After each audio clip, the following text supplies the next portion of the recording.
Hello and welcome back to another IMan Project video. In this specific video, we're going to be talking about 5 habits that you didn't know were actually destroying your brain unknowingly.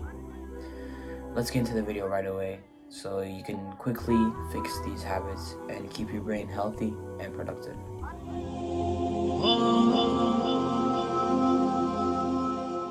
Okay, so first, think about the last time you ate dinner or when you ate something alone. What'd you do?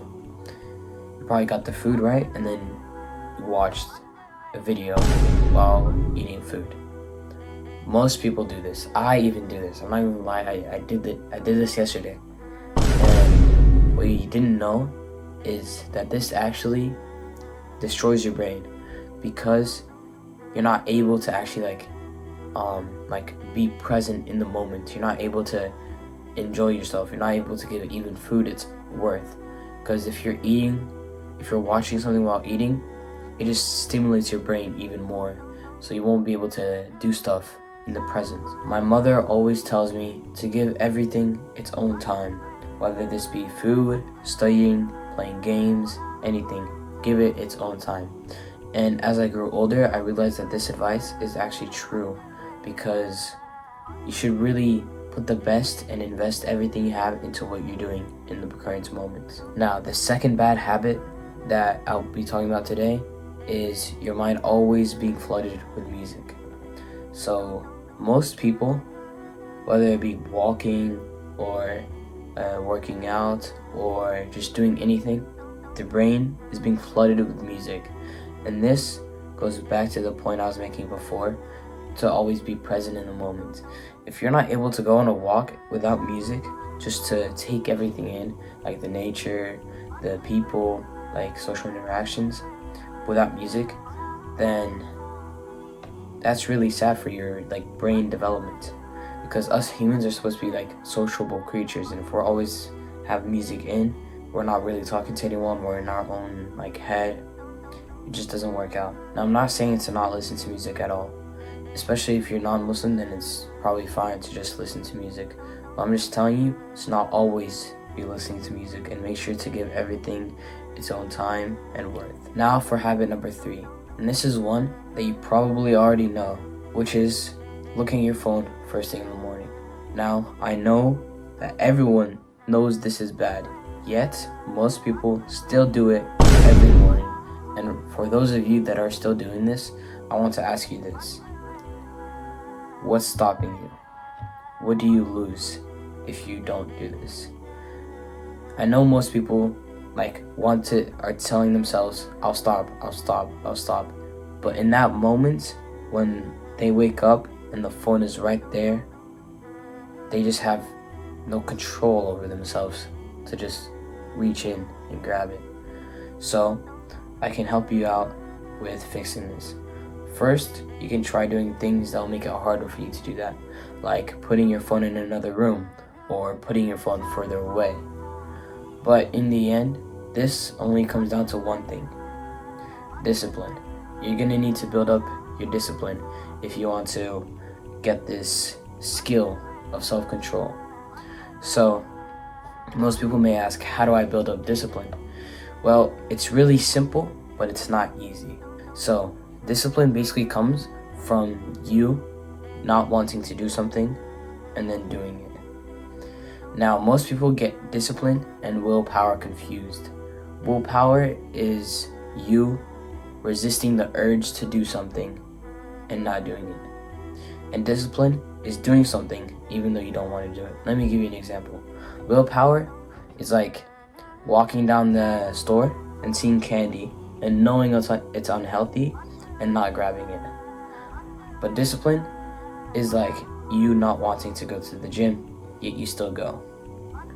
So in this instance, the phone example I was talking about, it's not actually discipline, it's willpower. You have to give yourself enough willpower to not grab your phone. Another thing that's unknowingly destroying your brain is notifications. Now, this goes back to what I was saying in the first 2 habits, which is always staying present in the moment. And notifications just rob you of that every single time. Now, what I mean by this is, imagine you're working on anything and a notification pops up the Twitter sound, or just TikTok notification. Now this just robbed you of the flow state you're just in. Which, if I were you, if you think about it, I would actually be upset or angry. Because imagine you're just sitting here and someone just invades like your personal privacy, like your privacy screen. Would you be mad? I would. So notifications just don't really help you. And for those of you that are saying, I need to check my phone, what if it's something important? Let's be honest. When was the last time a notification popped up and you looked and it was actually really important? And if you missed it, you might have ruined your life. Probably never, right? And for those of you saying it's an emergency, let's be honest. If there was an emergency, they probably would not contact you, because they'll probably contact emergency service or something like that. And for those of you that are saying, okay, I'll respond to my messages late, what's wrong with that? What's wrong with being, would you rather be the guy that's always online, always responding to messages, or the guy that just always responds late? I'll personally be the second one. Now, the last thing I want to tell you is, it's not really a habit, but it's just a way of thinking for your life. So always be present and enjoy your life. That is the best advice I could give, because so many people wonder why they're unhappy, why they're depressed, and this is simply because of the constant stimulation we keep on getting. Like in school, in any school, for example, I go to high school, and whenever I go to high school, everyone's just on their phones the whole day. It's like they're zombies. I'm not even joking. The whole day, whether it be in the hallway, whether it be in the lunch, whether it be before school, after school, in class. And this advice is so common. Don't stay on your phone. Don't be glued to it. Don't, reduce your screen time. But the amount of change people are making, most people, is actually very minimal. And this just proves that you really have to enjoy the moment. If you see a nice sunset, just put your phone away. Just enjoy it. If you're talking to a friend, don't stay on your phone. Just be present in their conversation. And this just helps you enjoy life in general. So that's all I have for today. Thank you very much for watching this IMan Project video. And if you truly found this video valuable, please like and subscribe if you want to see more videos like this. And one more thing. So if you see, we're not a really big channel. So the good thing about this is that we have a small community in the comments. If you comment something, we will definitely get to it. And remember, we're also on this journey. I'm not a wise old man, so I'm still learning just as much as you guys, if not even more. So thank you very much for watching this video, and Salam.